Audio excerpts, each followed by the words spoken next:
Tere! Tutvustan teile demagoogiavõtet nimega vaesed kannatajad.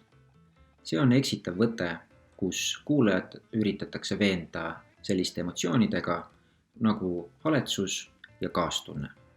Seejuures rõhutab argument üksikute inimeste kannatusi üleliigselt või puudub sellel teemaga üldse seos.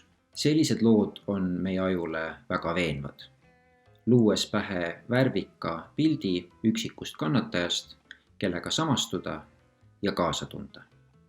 Seejuures võib meil aga märkamata jääda muu oluline, näiteks kannatajate tegelik hulk või kannatuse kaasa toonud otsuse võimalikud kasud.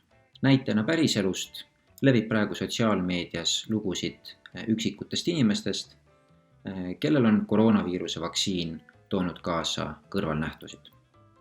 Vahel üritatakse neid näiteid kasutada tõestusena väitele, et vaktsiin üldiselt on ohtlik. Mida sellele siis vastata? Võib välja tuua, et sellistest üksikutest näidetest ei piisa veel üldise järelduse tegemiseks.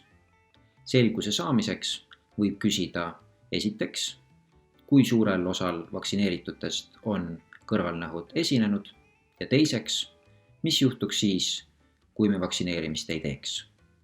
Alles siis, kui me saame vastuse nendele üldisematele küsimustele, saame teha üldise järelduse.